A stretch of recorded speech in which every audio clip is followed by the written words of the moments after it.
Yesterday we had shared about the reaction of double displacement. So in that one, what we should know is the reaction of neutralization. Neutralization is a reaction between acid and alkali to produce neutral salt and water. And why this is taken as reaction of double displacement or double decomposition. Now let's take HCl plus NaOH. This OH plus H will give you H2O and the appendix. And first and foremost, you must understand why this is called as neutralization reaction. Because acids are the one which changes the color of blue into red, and bases or alkalis are the one which changes red to blue. That means indicators will show their change of color in acids and alkalis. Right? Blue litmus turns to red in acid and red to turn blue in base. And when it is reacted, this sodium chloride solution does not change. Does not change or it has no effect of indicators. So what are acids? Compounds which produces means which changes the color of blue litmus to red. Alkalis are the one which changes the color of red to blue.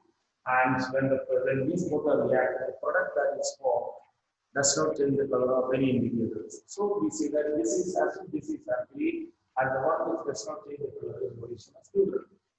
So we can say that this is a reaction neutralization. Understood? And one for the products are formed due to exchange of ions. Na plus Cl minus NaCl and S plus OH will be this. That is why it is taken as reaction of neutralization.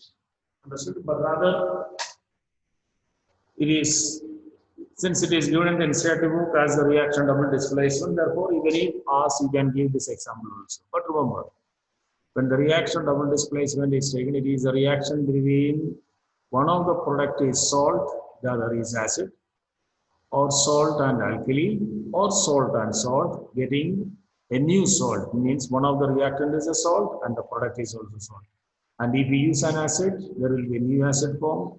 If you use an alkali, you will be getting a new base. Bases are insoluble one. And if you use another salt, we get two new salt. And all these, because as I told yesterday, 4 ions are there in the reactants, and the products are having only 2 ions, and the other compound does not ionize. The reason is either it might be displaced released in the form of a gas, or it must be insoluble. Whereas when we talk about the reaction of neutralization, what has happened, everything is in the form of ions. Understood it? H plus Cl minus, Na plus OH minus, and the product is taken, we have got H plus OH minus, Na plus Cl minus. So every product and the reactants are in the form of ions. But how do we say the reaction has taken place? Because this HCl has changed the color of blue litmus to red. NaOH has changed the color of red litmus to blue, and when this one is seen, no change of color has taken place. So that is what is the reaction. So all those activities which are given in the NCERT book regarding this reaction of double displacement, you should know. Understood it? Now you can't make every reaction as reaction double displacement. I told you, one of the product has to be insoluble or it must be in the form of a gas. That is a gradual practice you can understand it. And for which we must understand the solubility of salts. Understood it? So solubility of salt is commonly, it is said that all chlorides and nitrates are soluble. Practically every chlorides and nitrates are soluble. So if you take sodium chloride and potassium nitrate, you will be getting potassium chloride and sodium nitrate. The reactants are soluble, the products are soluble. We cannot differentiate, therefore we say reaction has not happened. Understood? So carbonates and sulfates are insoluble.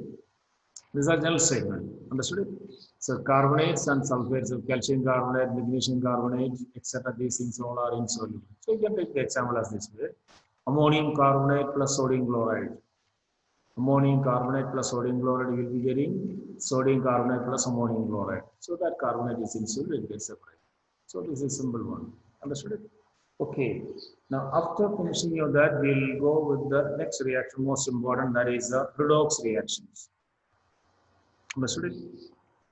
Redox reaction. Redox reaction is split into two, reduction and oxidation. It is being split into two. That is reduction and oxidation. Reduction and oxidation makes redox. Understood? So we cannot accept the reaction of double displacement. Thus, any reaction can be explained on the basis of redox. Because in the case of double displacement, the ions are mutually exchanged. There is no loss or gain of electrons or of energy. So let's understand what is this first oxidation. Oxidation is defined as addition of oxygen. We say when carbon is burned with oxygen, we get carbon dioxide. So that oxygen has been added to the carbon. So carbon is oxidized to carbon dioxide. That is oxidation. Understood? So we can take a carbon when burned in oxygen, we get carbon dioxide. That is oxidation. Oxidation is defined as in a reaction if oxygen is added or removal of hydrogen or removal of electrons. Three things. Everything I explained. Addition of oxygen, removal of hydrogen or removal of electrons. And reduction in this opposite of this is a process of removal of oxygen, addition of hydrogen or addition of electrons. This will just compare it. Oxidation is a process in which when oxygen is added. Reduction is a process where oxygen is removed from that. Understood? Or removal of hydrogen is oxidation and addition of hydrogen is reduction. And removal of electron and addition of electron. So you don't need one. Now let's take it. I'll take one example of this. Very easy. Let's take this one. When copper oxide is heated with carbon, then we will be getting copper plus carbon dioxide. When copper oxide is heated with carbon, we get copper and carbon dioxide. And what change doesn't take place in this? Copper oxide which contains oxygen, and when the product is seen, this is copper and there is no oxygen in that. So from copper oxide, oxygen is lost. Understood? And loss of oxygen is known as removal of oxygen is known as reduction. So copper oxide is oxygen is lost, that means it is reduced to, when oxygen is lost, it is reduced to copper. Understood? Copper oxide when heated with carbon, you see what you must understand is the reactants are getting oxidized and reduced. So when the reactant is oxidized, we get new product. When the reactant is reduced, we get something else. So copper oxide is the reactant, and during this chemical reaction, we have copper over here, and that copper does not have any oxygen. So therefore, what can we say? Copper oxide, its oxygen is lost, and loss of oxygen is known as reduction. So from copper oxide, when oxygen is lost, we get copper. So what can we say? Copper oxide is reduced to copper. Understood? And one reactant is this, and what is the second one? And what happens to carbon? In this carbon, the product is we get carbon dioxide. So that means to the carbon, oxygen is added, and addition of oxygen is known as oxidation. So what can we say? Carbon is oxidized to carbon dioxide. Understood it clearly? Repeat once again. Copper oxide, from which when oxygen is lost, we get copper. So what can we say? Copper oxide, loss of oxidation as reduction. So copper oxide is reduced to copper. Understood? Copper oxide, oxygen is loss of oxidation as reduction. And next what has happened? This carbon is getting converted to carbon dioxide, for which oxygen has been added. So addition of oxygen is not oxidation. So what can we say? Carbon is oxidized to carbon dioxide. Clear the concept? So that is the meaning of oxidation and reduction. And that is why you know that extraction of metal is always a reduction process. Any metal, say for example, Fe2O3, this is the ore of iron. Understood it? And from this we need to get Fe, that means oxygen is lost. So from Fe2O3, when oxygen is lost, we get Fe, and loss of oxygen is known as reduction. So what can we say? Metallic oxide is reduced to Fe. So extraction of metal is always a reduction process. Understand it? Extraction of metal is always a reduction process because most of the extraction we need to convert the metallic ore into its oxide. And from that metallic oxide, if oxygen is lost, then only we get the metal. And therefore, the loss of oxygen is known as reduction.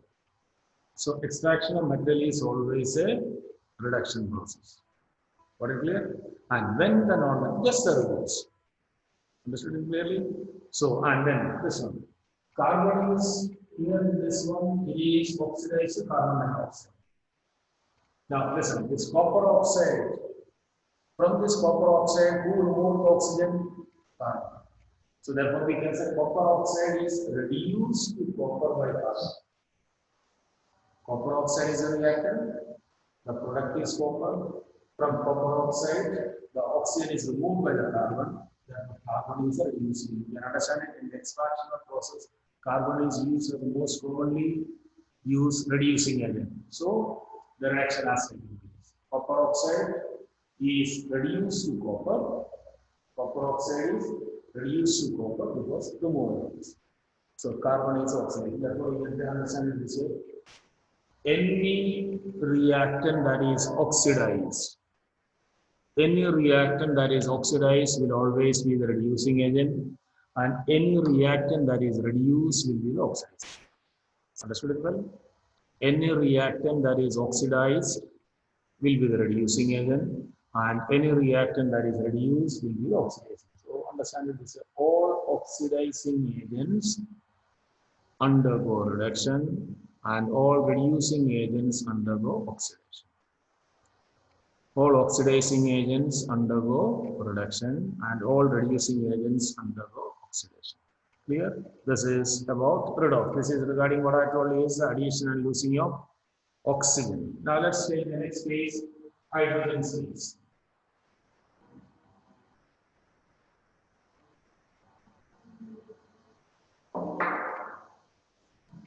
CuO plus H2. When hydrogen is passed through copper oxide, then what do we get? Copper plus H2. Similar to that. Understood? Now, from this oxygen is now oxidized, and what happens? To the oxygen, hydrogen is added. To the oxygen, hydrogen is added. And addition of hydrogen is known as reduction. Understood? Clear? Copper oxide is reduced to copper, and to the hydrogen, oxygen actually both oxygen is added, or to the hydrogen, oxygen is added. So that is how it is explained. The next one is regarding the transfer of electrons. Now let's take it. When magnesium is burned in oxygen, we get magnesium oxide. And we are studying in that metals, non-metals, how metals and non-metals react due to the transfer of electrons. We did study that. Now, magnesium has got the electronic configuration 2 and oxygen is inclusive. So when magnesium oxide is formed, this magnesium is transferring its 2 electrons to the oxygen. Magnesium is transferring its electron to the oxygen. So what has taken place? Electrons are transferred.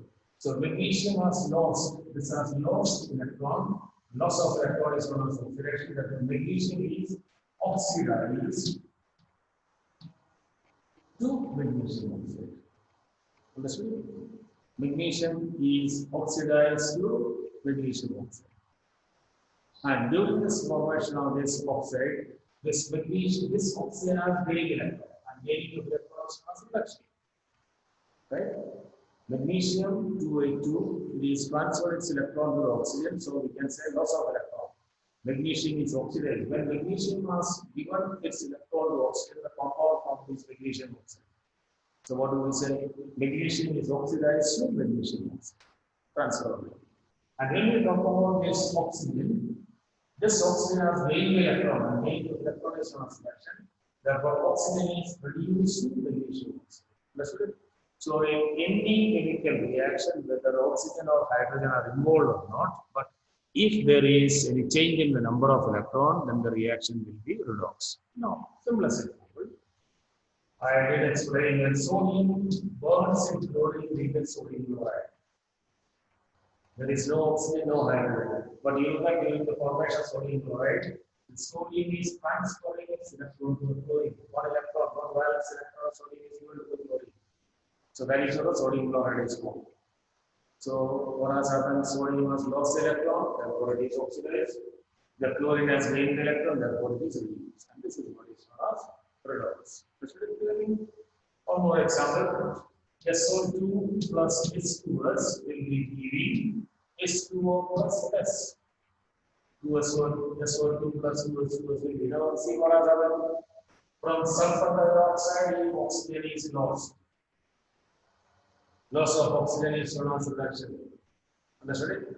So sulfur dioxide and oxygen is lost, it is getting converted into sulfur. Understood it? And then from hydrogen sulfide, if hydrogen is lost, we get sulfur. And loss of hydrogen is known as oxidation.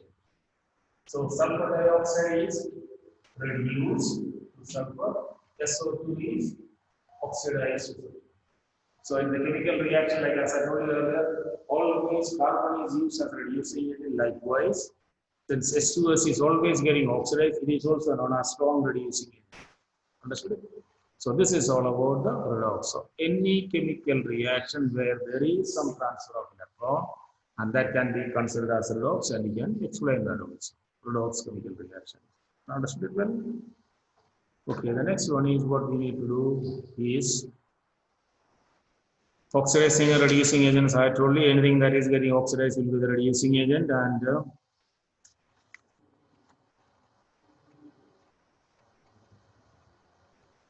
then this is the next topic you write on. Effects of oxidation and reduction in day-to-day life.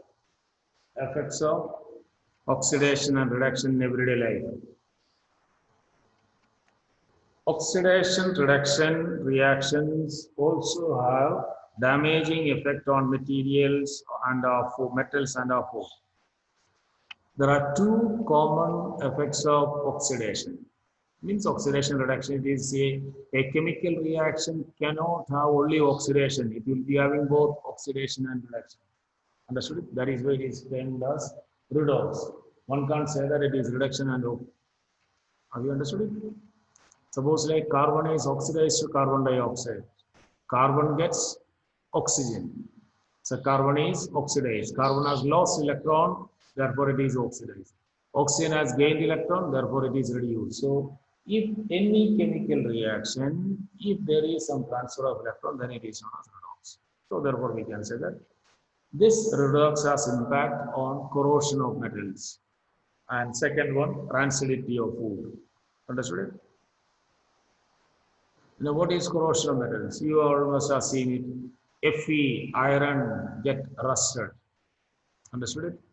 Because the metal is getting oxidized. It's not necessary that every metal are electropositive. No, we have studied that. Metals are electropositive. So what is their tendency? Their tendency is to lose electron. And if they are the tendency to lose electron, that means metal get oxidized. And when it is losing its electron and somebody gains it, the redox reaction has taken place, and that is why oxidation of metals will cause some color changes or spoilage of the metal or the destruction of the metal. So when these metals are exposed to the atmosphere, they react with the atmosphere, losing of electrons, and by which what happens? We get a new substance is formed. Iron, when exposed to the humid air, is getting rusted. And rusting, you know that it does not take place in 1 or 2 days. It needs number of days.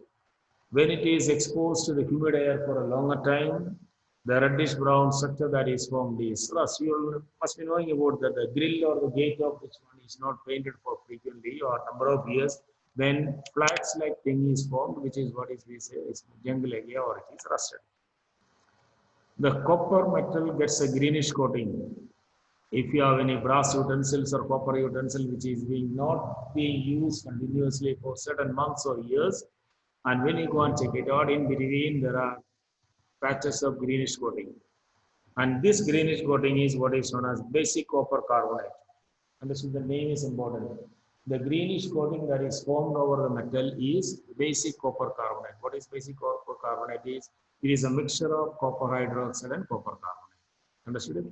So copper metal gets a greenish coating when it is exposed to the humid air. Means longer time.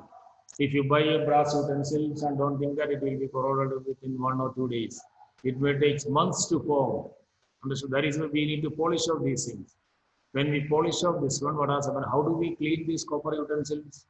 Any edible acid like lime or tamarind is taken and you rub it on the surface. When it is rubbed it on the surface, the external coating gets removed and the metal becomes shiny one. Understood it clearly? Because it gets reacted, outer coating is reacted with that. It's a reaction double displacement. What does it mean? The basic copper carbonate is copper hydroxide plus copper carbonate. When it is reacted by an acid, when a salt is reacted by an acid, we get new salt, and when any carbonate is reacted, carbon dioxide gas is released. So copper carbonate plus edible acid, say for example citric acid. Then you will be getting citric salt of copper plus carbon dioxide, etc. is removed and the white coating is removed. And the citric salt of copper get dissolved in water. So what we are getting is exposed pure metal. That is how it gets removed. Now silver becomes black due to the formation of silver sulfide. And silver sulfide, how can we clean it out? If it has got oil and grease, then you can clean it with the soaps or detergents. Whereas, if the silver has got the blackish coating of silver sulfide, it doesn't get removed. And that can be removed only by reacting it with any acid. So, for example, you take tamarind acid, imli, and clean with that. So, acid plus salt, we get salt and acid. And that H2S gas is released, and that gets released, the outer coating is silver becomes shiny. Understood it clearly? Lead and steel. And what is written it? Stainless steel, we say that normally it doesn't get corroded, it has got chromium in it, it is a chromium steel. And when we talk about steel, it is ordinary Fe. You know that we have steel manufacturing plant. Steel manufacturing plant means steel is an alloy of Fe and carbon. Steel is an alloy of Fe and carbon. So that will be there and which gets removed. Understood it? So tarnishing, spoilage, color change, etc. of the metal when it is exposed to the humid air is known as corrosion. And corrosion of iron is known as rusting. Understood it? Clear? And how can we prevent the corrosion or rusting? The basic principle is the metal should not come in contact with humid air. Understood it? The metal should not come in contact with humid air. Now, how can you protect that? That is impossible. Therefore, what we do? We cover the material with some oil or paint. Understood it? We cover that metal with oil or paint. That is one method of protection. Understood it clearly? We paint our vehicles or we paint our grill, etc. What is the purpose of that? When we do that, the contact between that and the atmosphere is prevented. Understood it? And the second one is sacrificial method of protection. And that is what normally we know that earlier we use the water pipe, which is known as GI pipe. GI pipe is galvanized iron pipe. Now we use sheet. To prevent the heat radiation, what is being done? We cover our roof with the sheet, GI sheet. GI sheet means galvanized iron sheet. Galvanization is a process of coating zinc over it. So over Fe, we put a thin coating of zinc. Now what is likely to take place? When we coat it with the reactive metal, zinc is more reactive than Fe. You can see that activity zinc is the position of zinc is above Fe. So this is Fe and we coat it with zinc. Both are ready to lose. Metals are electropositive. Fe has to lose electrons, zinc also has to lose electrons. And humid air, there are oxygen and H2O molecules. So what is likely to take place? Fe is ready to lose electron, zinc is also ready to lose electron. Zinc is more reactive. So zinc has a tendency to lose electron much faster. Right? Zinc loses electron, Fe also loses electron. Right? And these electrons are accepted by oxygen and H2O. These are accepted. And which of these two will lose electron faster? The zinc will lose, since it is more reactive, it will lose electron faster. These electrons that are lost by the zinc are taken by oxygen and H2O. right? So zinc is eternal. And what about Fe? If he is losing the electron, there is nobody to accept the Fe's electron. So what has happened? Fe's electron, nobody accepts it. Remember, any chemical reaction takes place when there is a transfer of electron. Somebody loses the electron and somebody gains it. And here, as far as this one is concerned, Fe is ready to lose, but nobody is there to accept. Because oxygen and SO2% in the air is accepted, the electrons will remove by the zinc are taken away by it. So that electrons continuously taken away by the emitter. So zinc is continuously eaten away. That means zinc is sacrificed. And the sacrification of zinc to save Fe. And this method is known as anodizing or sacrificial method of production. So normally galvanization is done with a metal which is more reactive. Have you understood it? A metal which is more reactive is coated on that. Zinc is more reactive than Fe, therefore it is. So two method of prevention of corrosion. First one, the contact between the metal and the humid air must be minimized or prevented. And that can be done if we cover it with something. Cover it with thin oil or cover it with the paint. And the second one is this is prevented by putting another metal along with it, by putting a more reactive metal so that the reaction gets, that metal is sacrificed. And this is how it can be done. Understood it clearly? And normally we do that, suppose like railway wagons, we paint it. Understood it? And whereas your, this one, kitchen knife is, to prevent it, we apply vegetable oil. The contact between the air and that air and the metal is to be prevented. So it depends upon. Have you understood it? So corrosion of iron, basic principle involved in its prevention is these two. First one, the contact between that and the air and the metal should be prevented. It. So we prevent it by covering it with oil or cloth. And the second one, since that contact cannot be prevented, so we sacrifice, we attach another more reactive metal along with it. And that more reactive metal is continuously getting sacrificed. So the metal is prevented. And it is calculated that this metal will be having that particular one for number of years. For example, it is estimated that the galvanized iron pipeline has enough zinc to last for about 25 years. You know that when the pipeline is laid of the steel one or iron one, it is getting corroded and corroded and corroded. Understood it? So it will be there. But as long as the advantage is that in case there is little bit of zinc over it, then the corrosion does not take place. Whereas when we paint it, if somewhere the paint is little bit removed it, and then it will react from their own. Galvanization is done if anywhere on that metal, if a zinc is there, it will continuously getting oxidized. And whereas if we paint it, little bit portion paint is removed from there, the rusting will begin, and that is the problem. Understood it? Then the next term is rancidity. This is also oxidation of food. When the food materials containing oil and fat, etc., water left in the atmosphere for few hours or few days, then what has happened? Foul smell, color change, unpleasant food is formed. This is when the fats and oils are oxidized and they become rancid. When does the food is said to be rancid? Rancid food means the structure, the texture of the food gets changed. The color gets changed, the smell gets changed, the taste gets changed. Understood? Suppose like ordinary, say for example, you have prepared some pulses. You know how when it is cooked, it looks like that. And if it is left outside for over 20, nowadays, since the temperature is low, especially in summer season, you leave it outside normal temperature for about 24 hours, then it becomes, its texture will be changing, the smell gets changed, the color gets changed. Therefore, what we say, the food is gone rancid. And that process is known as rancidity.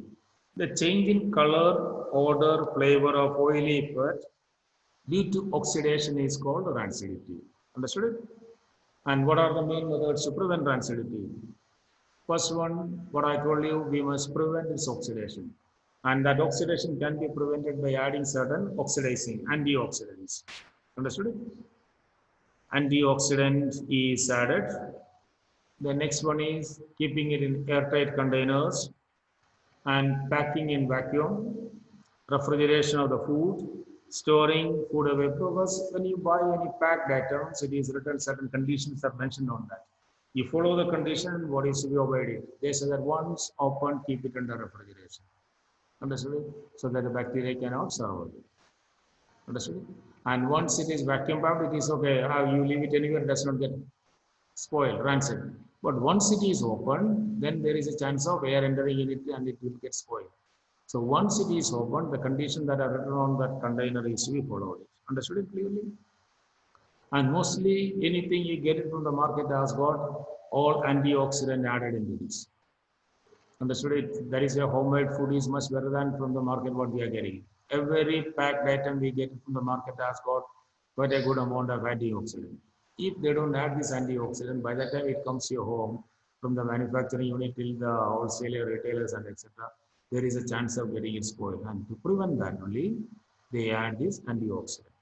And keeping it airtight containers, that is what it says that once you take it and keep it in airtight container. If the container is not airtight, then of course you can understand humid air goes and the food becomes rancid. All right, so that's all in that first chapter.